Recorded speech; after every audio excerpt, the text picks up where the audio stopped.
Dulu di masa saya masih belia, masih kecil, umur 12 tahun, saya hadir di majelis zikir Tarekat Samaniyah.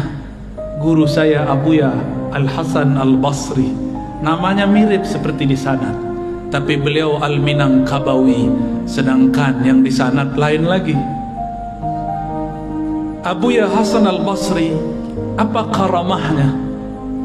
Saya belum ditalkin zikir tapi sudah fana duluan.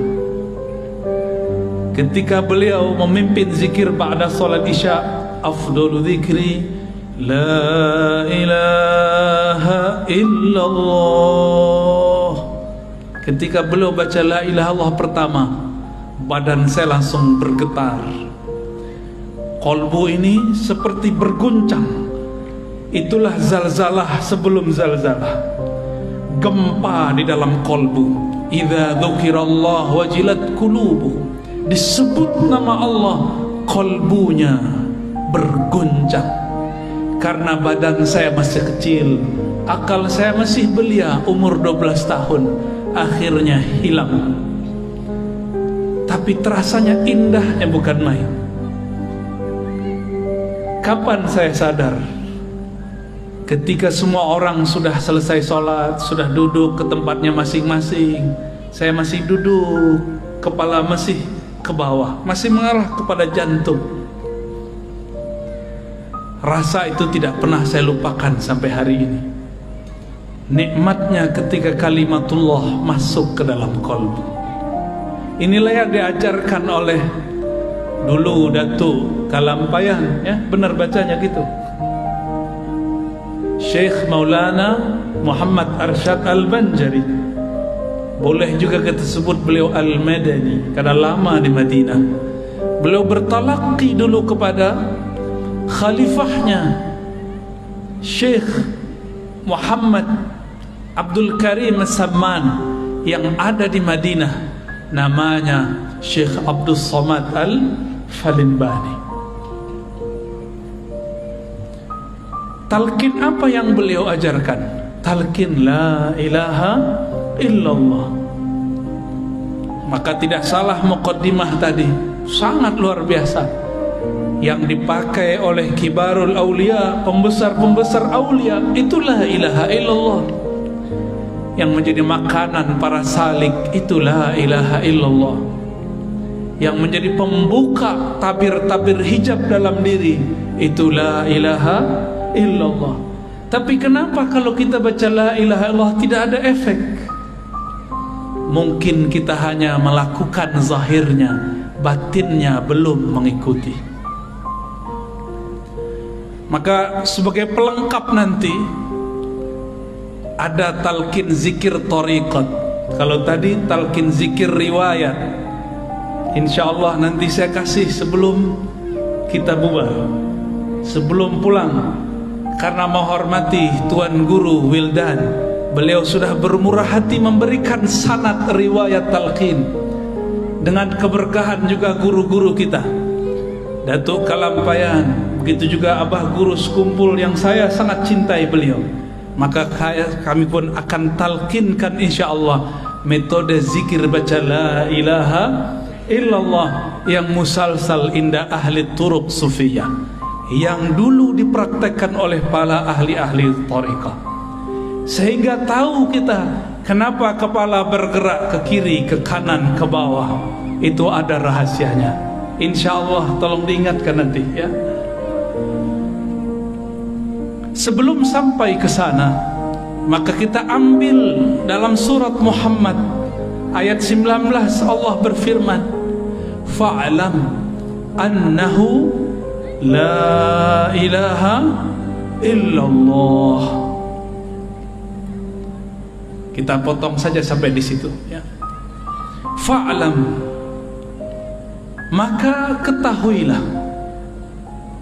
Oleh beberapa ulama diartikan maka ilmuilah, bahwasannya lisya'annya la ilaha illallah, tiada ilah. Apa makna ilah? Ilah itu berarti sesuatu yang dituju, yang dimaksud. Dalam bahasa Melayu lama, maksud itu artinya tujuan. Maka mereka mengatakan tidak ada yang dituju kecuali Allah. Belakangan kata tuju berubah makna, ada yang mengartikan suka dan cinta.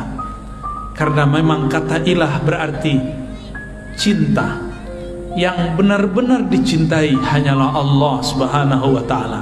Itu secara teorinya. Tapi tenang, nanti kalau talqinnya lebih mudah, teorinya hilang. Ya, nanti juga sama metodenya.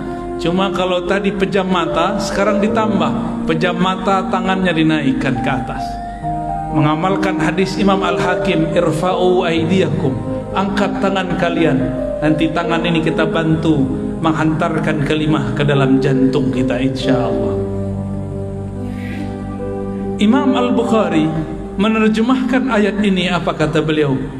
Al-ilmu qabla al-qawli wal-amal. Berilmu dulu, baru berkata, baru beramal. Kenapa la ilaha illallah kita baca, katanya memberatkan, lebih berat daripada langit dan bumi. Tapi kenapa tidak terasa berat di kolbu?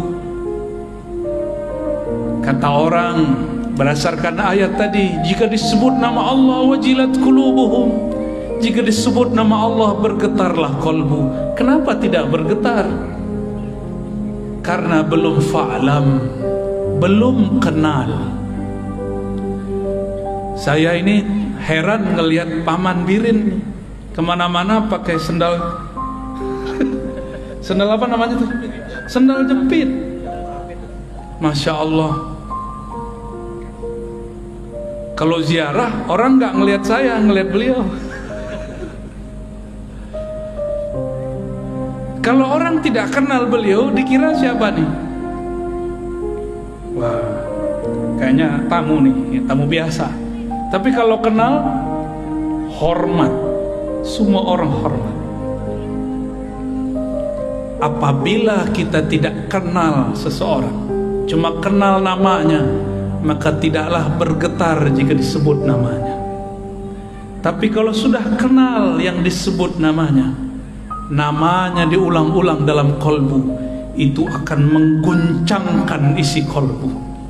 Inilah yang dikatakan Nabi SAW, Innallaha harrama 'alan nar, sesungguhnya Allah mengharamkan terhadap neraka, anta mussa, untuk menyentuh man qala la ilaha illallah min qalbihi aw nafsi, yang membaca la ilaha illallah dimulai dari kolbunya atau dari jiwanya.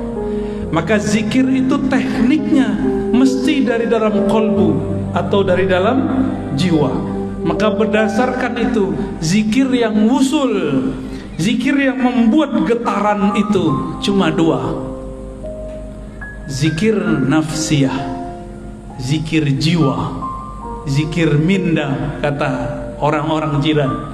Yang kedua, zikir qalbiyah, zikir qalbu. Mungkin ada yang bertanya, lalu zikir ruh apa? Ruh tidak ada zikir. Ruh itu bukan lagi berzikir. Zikir artinya menyebut. Kenapa kita menyebut? Karena yang disebut belum terasa hadir. Kalau ruh makomnya makom ihsan, maka ia tidak lagi menyebut-nyebut, karena yang disebut sudah hadir.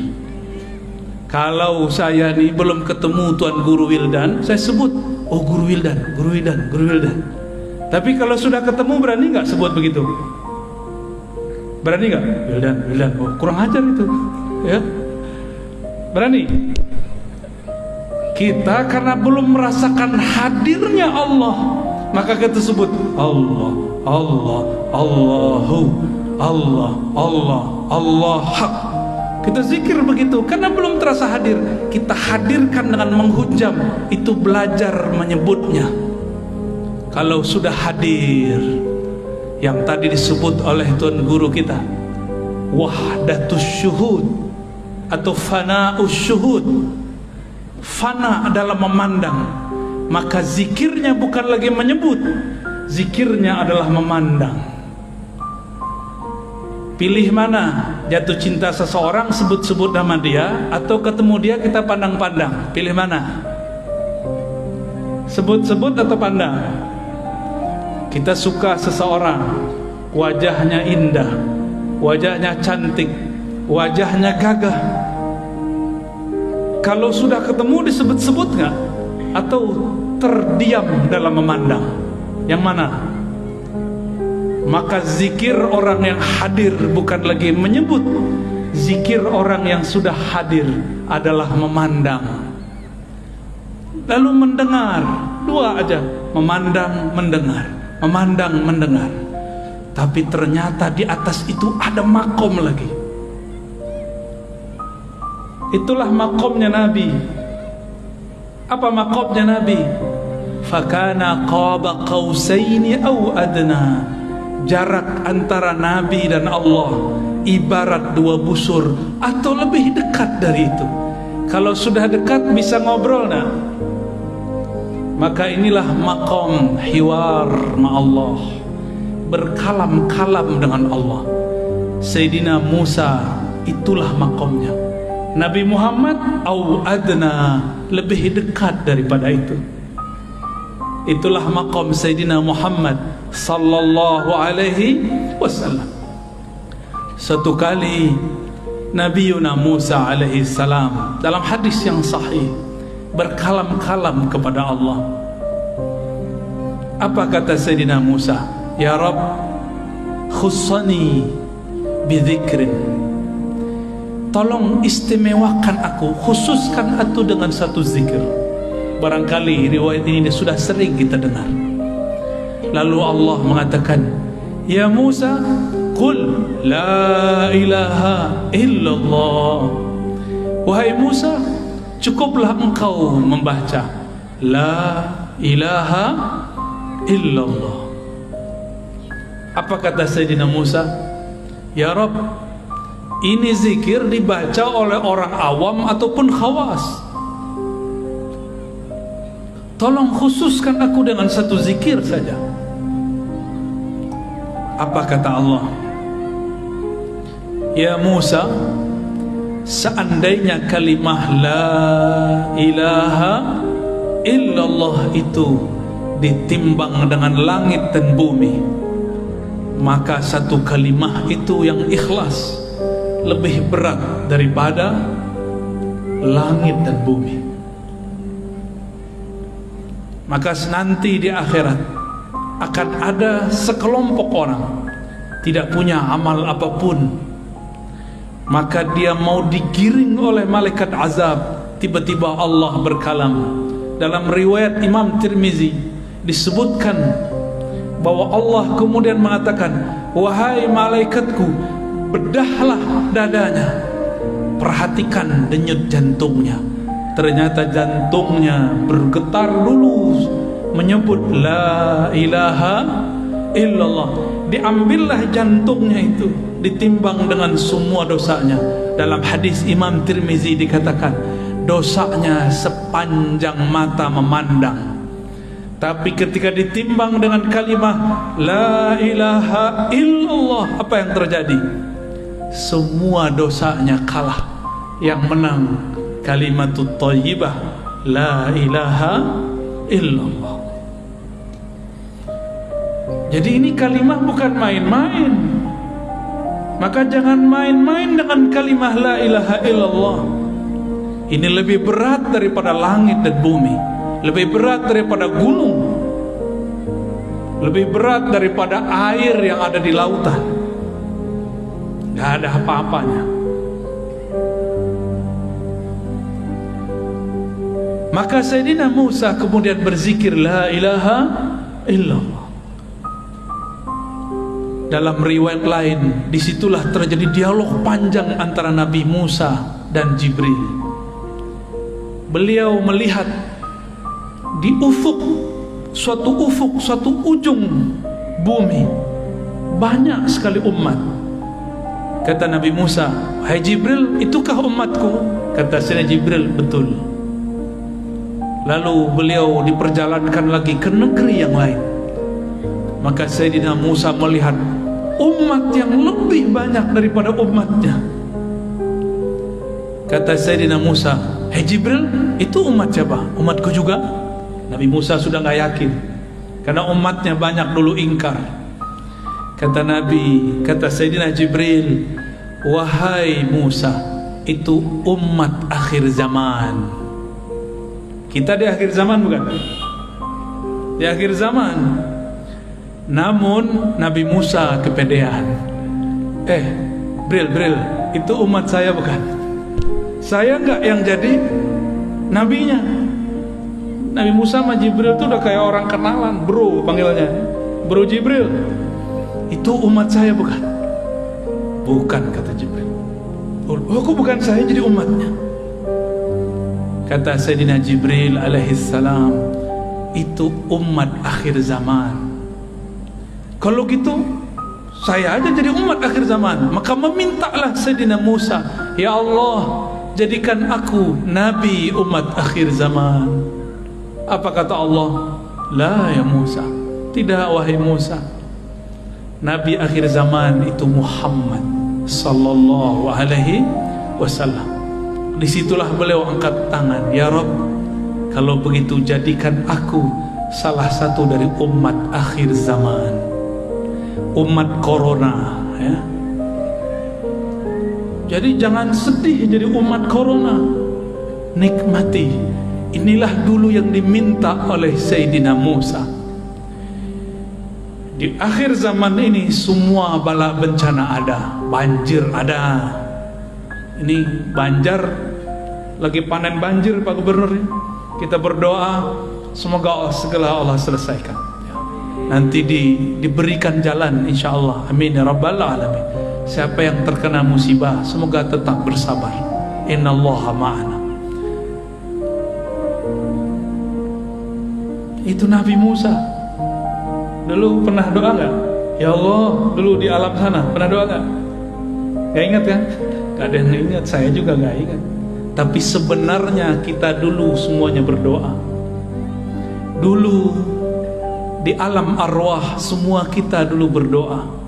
Ya Rabb, jika Engkau utus kami, lahirkan kami dengan jasad fisik, lahirkan kami sebagai umat Ahmad. Dulu sudah ada namanya Ahmad, memancar darinya yang disebut Nur Muhammad sallallahu alaihi wasallam. Mirip-mirip seperti tadi lingkaran tadi, persis seperti itu. Di tengahnya ada Ahmad, lalu ada lingkaran pertama, lingkaran kedua, begitulah terus sampai 124.000. 124.000 inilah mereka semuanya meminta agar menjadi umat Nabi Muhammad sallallahu alaihi wasallam. Sang Ahmad ketika dilahirkan menjadi Muhammad. Lalu selebihnya ada semua para nabi, para rasul, jumlahnya berapa? 124.000. Ini tadi berapa nih Pak Kiai jumlahnya? 200. Ini bisa dibayangkan 124.000 cahaya mengelilingi Sang Ahmad dengan cahayanya Nur Muhammad sallallahu alaihi wasallam. Maka siapa yang memandang Ahmad saat itu, lalu dia cinta, dia dilahirkan oleh Allah sebagai Habib, zuriat Rasulullah sallallahu alaihi wasallam. Siapa yang kenal Ahmad, maka dia dilahirkan oleh Allah sebagai ulama. Siapa yang cinta dan kenal, jadilah dia Habib perseorang alim. Udahlah Habib, dia alim pula. Itulah sejarahnya di alam dulu sebelum kita ada di alam ini. Jadi bukan sembarangan kok ada Habib terlahir Habib, kok ada Kiai, Gus, alim terlahir sebagai orang alim. Bukan sembarangan, itu adalah sejarah yang berulang. Semua para nabi berdoa jadi umat Nabi Muhammad, tapi yang terzahirkan dalam riwayat cuma 12. Apakah itu terwujudkan? Coba perhatikan kisah daripada Isra baginda Nabi Muhammad sallallahu alaihi wasallam. Di ujung Isra beliau diperintahkan jadi imam, benar kan? Di belakangnya semua para nabi, bukan? Itulah tanda sah semua para nabi menjadi makmumnya Rasulullah sallallahu alaihi wasallam. Jadi umat Nabi Muhammad sallallahu alaihi wasallam. Tapi meskipun demikian, semua bencana ada di zaman ini, semua maksiat pun ada di umat ini. Tapi nggak usah khawatir, semua ma'rifatullah diturunkan pada umat ini, khususnya akhir zaman. Dan sudah dimulai di negeri ini dulu oleh Syekh Abdul Samad Falimbani, Syekh Muhammad Arsyad. Bahkan dengan lugas, dengan jelas sekali Abah Guru Sukumpul juga mensyarah tentang ilmu ini.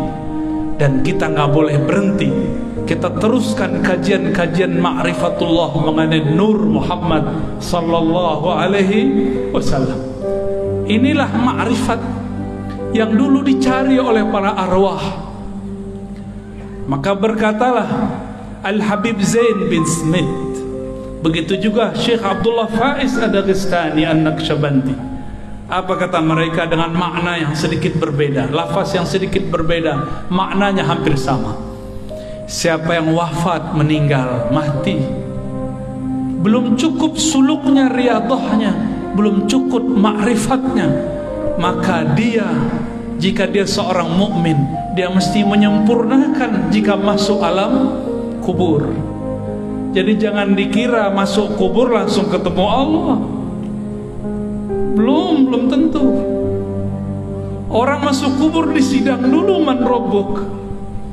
Kecuali seperti tadi saya dijemput oleh timnya Paman Birin, keluar dari pesawat langsung ada yang jemput, nggak perlu lewat tempat biasa.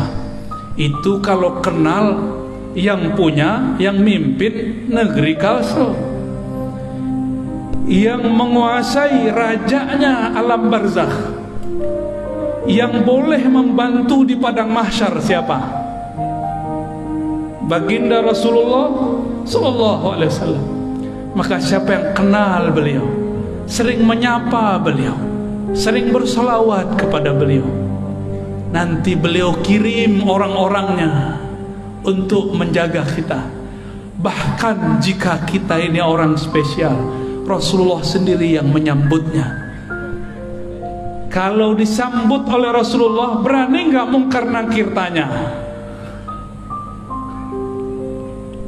Mungkar nakir langsung bilang, siap Pak Wali. Bukan wali kota, waliullah. Gak berani mungkar nakir sentuh. Kenapa? Karena dia kekasih Rasulullah sallallahu alaihi wasallam. Maka yang ditanya di kubur cuma dua, mukmin, munafik. Adapun wali nggak ditanya. Wali ini ada dua, wali Allah, wali setan. Itu nggak ditanya. Pilih mana? Hadirin pilih mana? Wali Allah apa wali setan? Wali Allah. Wali itu artinya bukan orang sakti. Wali itu artinya yang cinta kepada Allah. Mungkin gak cinta tanpa kenal. Mana ada orang jatuh cinta tapi gak kenal? Mungkin gak? Gak ada kita cinta seseorang gak kenal. Kita kalau senang seseorang, kita cari namanya di Facebook, kita search namanya di IG, Instagram, kita cari-cari kalau ada di Google. Itu namanya ma'rifatul asma. Maka jatuh cinta pertama mencari nama yang dikasihi. Semakin kenal nama, semakin kenal yang punya nama. Maka orang-orang yang kenal Rasulullah pasti dia menyimpan nama-nama Rasulullah sallallahu alaihi wasallam. Oleh karena itu ulama kita dulu buat kaligrafi indah mengenai nama-nama, ditulis dengan sangat bagus dalam kitab-kitab salawat. dipelajari, disyarah oleh ahli-ahlinya. Karena kenal Rasulullah dimulai dengan kenal nama. Begitu juga kepada Allah. Siapa yang kenal kepada Allah, maka kenalnya, mengertinya dengan nama-nama lebih banyak daripada yang tidak mengerti. Minimal kalau mau menjadi wali Allah level pertama, kuasai dulu ilmu ma'rifatul asma'il husna, ilmu mengenal asma'ul husna. Maka harus ada majlis syarah al asma'ul husna. Saya lihat ada beberapa ulama di sini yang mensyarah itu. Semoga tambah banyak, tambah banyak. Mungkin sebagian ahli hikmah menggunakan kata-kata asma untuk jadi wirid dengan angka-angka tertentu. Itu kalau mau jadi ahli hikmah. Tapi kalau para pecinta, dia tidak perlu angka-angka. Disebut saja nama Allah, sebut saja Rahman, Rahim. Namun kalau ingin belajar ilmu angka, ada ilmunya, disebut ilmu al-hurufi wal a'dad, ya. Ilmu huruf, ilmu al-hurufi wal a'dad, dan itu ada babnya. Hadirin hadirat yang dimuliakan Allah, suatu kali dalam riwayat yang tadi dibaca, ada orang datang kepada Rasulullah. Siapa orang itu? Ternyata mantunya sendiri, Sayyidina Ali karramallahu wajhah. Beliau ini sudah membuka jalan untuk kita, karena gelarnya babul ilm, pintu ilmu. Maka tiada sesuatu berlian yang ada di dalam kota ilmu kecuali melewati pintu Sayyidina Ali karramallahu wajhah. Maka tiada tariqat sufi di muka bumi kecuali lewat Sayyidina Ali. Hanya satu yang lewat Sayyidina Abu Bakar, itu pun ada jalur Sayyidina Ali-nya, yaitu tariqah an-Naqsyabandiyah. Selebihnya melalui Sayyidina Ali karramallahu wajhah. Begitu juga 4 mazhab. 4 mazhab semua imamnya terhubung sanadnya kepada Sayyidina Ali. Benarlah kata Sayyidina Muhammad sallallahu alaihi wasallam, kullu nasabin inqata'a illa nasabi. Semua nasab terputus kecuali nasabku. Maka lihatlah mukjizat Rasulullah hari ini, yang baqa, yang masih langgeng sampai sekarang, hanya nasab Rasulullah. Nasab kita mungkin cuma 6, 7 sampai ke atas, sedangkan nasab zuriat Rasulullah sampai Nabi Adam. Lalu beliau mengatakan, wa kullu sanadin inqata'a ila sanadi. Semua sanad ilmu terputus kecuali yang lewat sanadku. Itulah pentingnya tadi kenapa Tuan Guru kita membacakan sanad.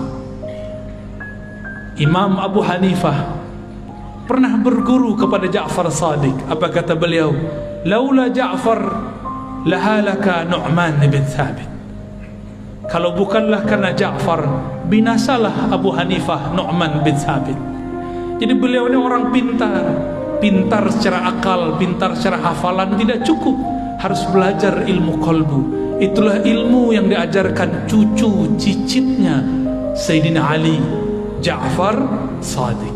Maka tiada mazhab kecuali lewat Sayyidina Ja'far. Dan ini bukanlah sanadnya Syiah, ini sanad ulama kita Ahlus Sunnah wal Jamaah. Sayyidina Ali buka jalan. Tadi sudah dibacakan oleh Tuan Guru kita. Sayyidina Ali bertanya, wahai Rasulullah, tolong tunjukkan kepadaku jalan terdekat kepada Allah, jangan yang mutar-mutar. Kita baru saja melewati masa, bahkan mungkin masih ada di beberapa pesantren, jika ingin talqin zikir, puasa dulu sekian hari. Ingin dapat dalail khairat, puasa dulu sekian tahun. Itu cara. Tapi Sayyidina Ali mudahkan jalan. Apa kata beliau? Aqrab, lebih cepat. Wa ashal, lebih mudah. Wa arfa, dan lebih tinggi. 3 itu. Lebih dekat, lebih mudah, lebih tinggi. Maka kenapa semua thariqah akan hancur kecuali thariqah yang bersumber dari Sayyidina Ali? Karena thariqah beliau mempermudah murid, bukan menyusahkan murid. Maka saya berpesan kepada diri saya sendiri dan semua guru-guru, tuan-tuan mursyid, tuan-tuan khalifah thariqah, wakil talqin, pemegang ijazah azkar, jangan persulit murid. Boleh riyadhahin murid, latih murid, tapi jangan membuat mereka kesulitan. Al-Ghaus di zamannya Al-Imam Abul Hasan Syazili, salah satu thariqah yang juga dipakai, yang diambil oleh Syekh Muhammad Arsyad Al-Banjari. Begitu juga ada satu lagi Syekh Nafis, ya, ada di sini, ya, Nafis Al-Banjari. Beliau mengatakan masyrabku Syazili. Imam Syazili berkata, syaikhuka man la yut'ibuka. Guru hakikimu, mursyid hakikimu bukan yang banyak wiridnya, banyak puasanya, bukan. Mursyidmu yang memudahkan jalan bagimu. Kalau sudah mudah, sudah cinta, disuruh zikir 1000 mudah. Tapi kalau belum cinta, disuruh baca 7 kali berat. Disuruh 3 kali tadi, disuruh pejam aja gak pejam mata. Ya, kan tadi gak semua pejam mata, masih nanya-nanya apa ini ya. Kayaknya harus setiap tahun itu Pak Kiai ada ijazah talqin zikir, ya, biar tambah biasa.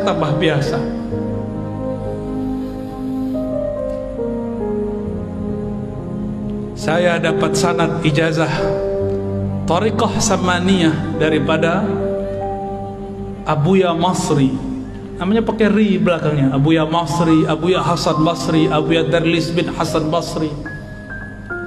3 orang itu mentalkinkan zikir la ilaha illallah yang tadi adinda santri baca, termasuk zikir hu Allah, Allahu, itu ada tentunya. Tadi Bapak Ibu Saudara lihatnya, itu duduk bisa lama begitu. Latihan berapa bulan? Kesemutan nggak tadi? Iya, benar ya, kesemutan. Kalau sudah asik zikrullah, kesemutannya nanti hilang. Yang ada keasikan. Maka barakallahu lakum, ya. Sudah sebut-sebut nama Allah, pasti disebut di sana. Di sana mirip bajunya seperti kalian, cuma mereka berserban semua. Ada yang baca Allah, begitu di sana. Saya tidak boleh sebut di langit berapa, ya. Nanti jadi fitnah. Nanti jadi dongeng kata orang sebelah, kata orang Khawarij. Masa kita zikir begini disebut Syiah? Ya salam. Gak bisa dia membedakan antara ahlus sunnah dengan Syiah.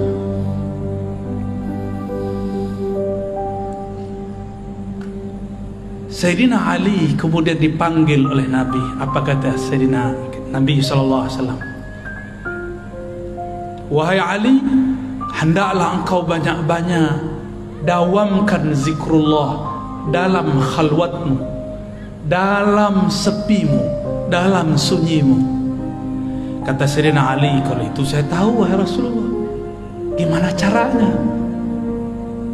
Lalu Nabi SAW mengatakan, barulah muncul teknik, itu namanya teknik zikir. Wahai Ali, supaya jiwa dan kolbu itu ikut serta dalam zikir, muncullah teknik berzikir. Bahasa Arabnya kaifiyatuz zikr, kaifiyat berzikir, tata cara. Pikiran kita kalau zikir macam-macam nggak? Kalau lagi sholat, bener? Hatta Paman Birin kalau sholat pikirannya kemana-mana, jujur ya. Para kiai kita sama, saya sama. Bedanya, saya diajarkan guru bagaimana cara memagar pikiran. Kita pagar dari 7 arah. Ada caranya. Udah dipagar dari 6 arah, ternyata yang paling bahaya yang dari dalam ini. Maka Nabi mengatakan kepada Sayyidina Ali, "Ya Ali, aghmid ainaik." Wahai Ali, pejamkan kedua matamu. Kenapa mata mesti dipejam? Karena dua mata ini penghalang pikiran, hijab bagi kolbu. Kalau mata masih memandang, maka basirah dalam kolbu terhalang. Maka dipejamkan mata.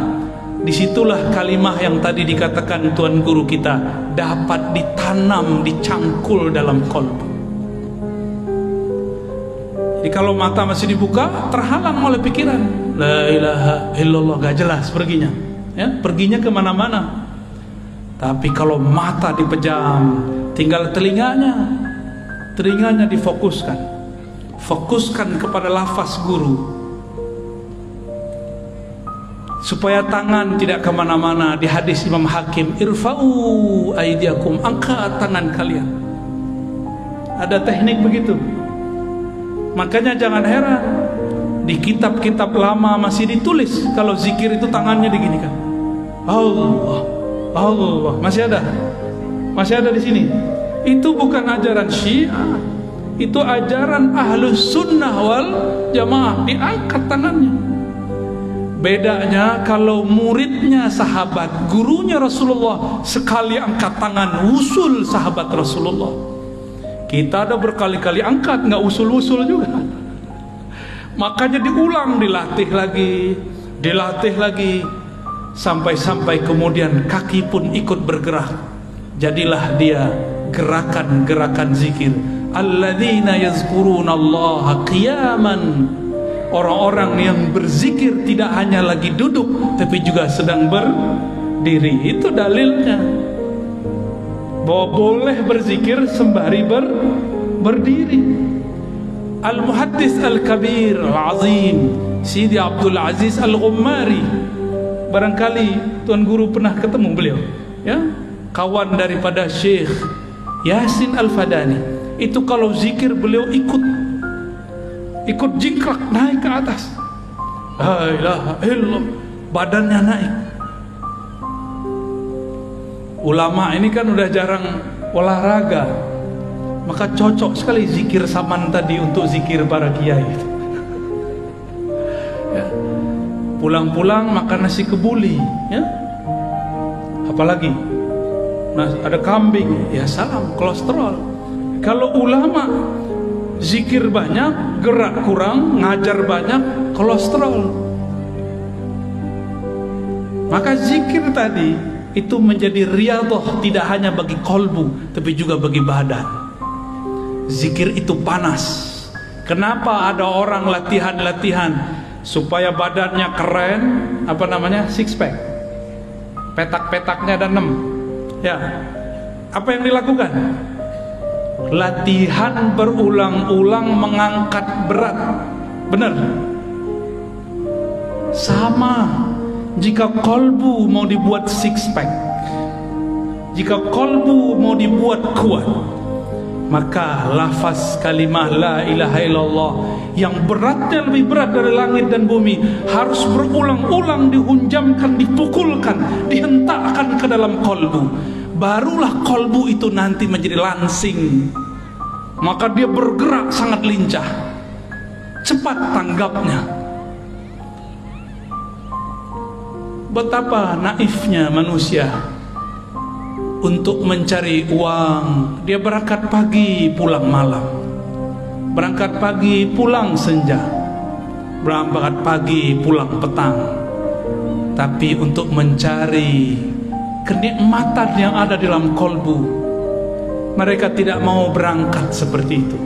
Tapi saya lihat yang hadir malam ini dari berbagai negeri. Semoga termasuk orang yang ingin kolbunya six pack, ya. Amin. Nanti kita kasih oleh-oleh, tolong diamalkan nanti kalau pulang. Ba'da sholat baca dengan teknik yang kita kasih nanti.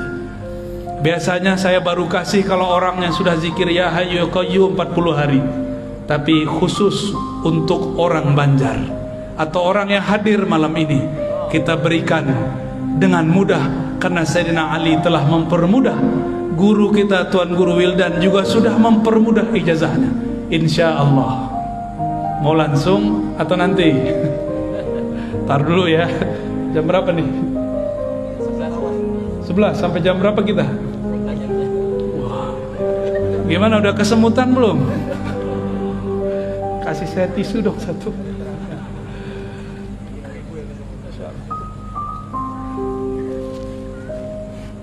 Syukran. Oke. Jadi rumus kalau orang mau ahli dalam kolbu sama seperti rumus jika ingin kuat secara badan.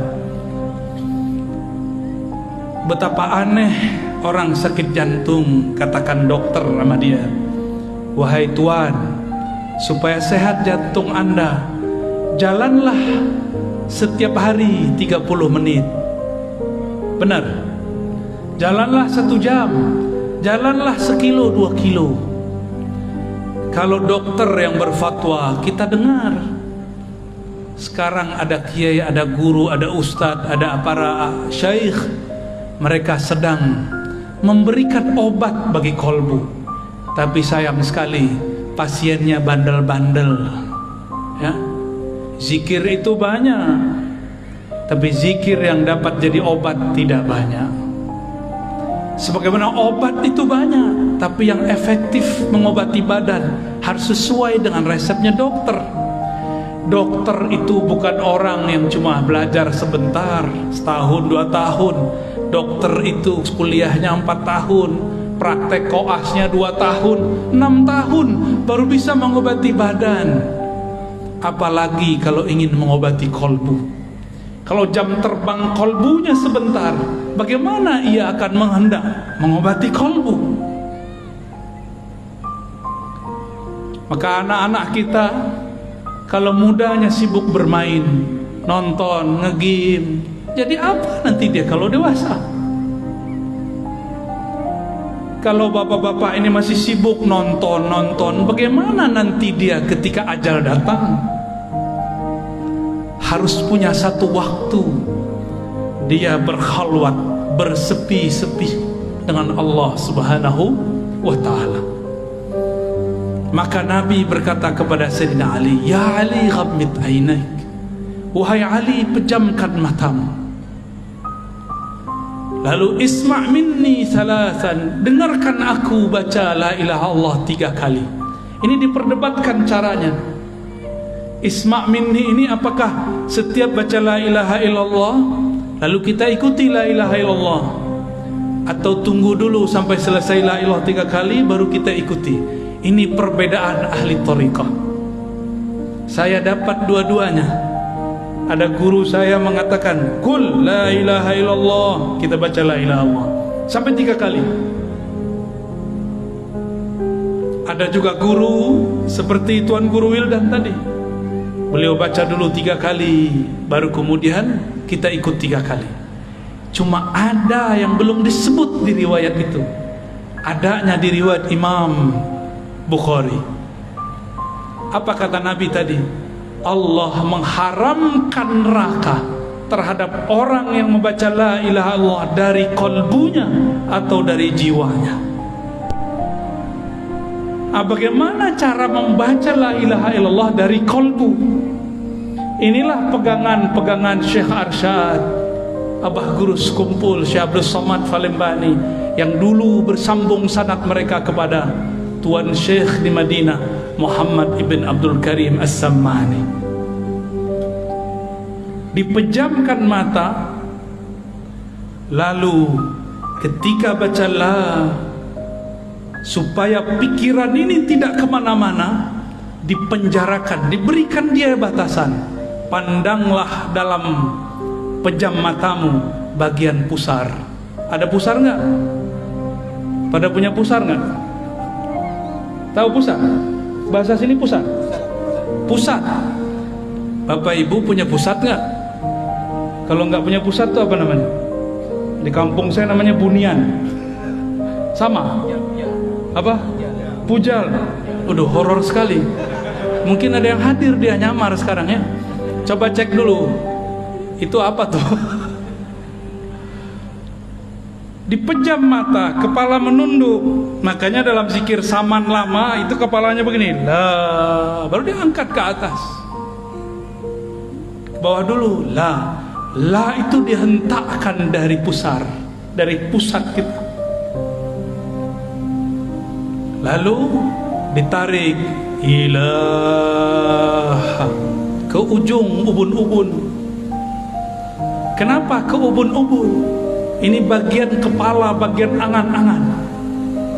Supaya dihilangkan semua angan-angan, maka ulama kita dapat ilham. Turunan dari hadis Sayyidina Ali, la ilaha.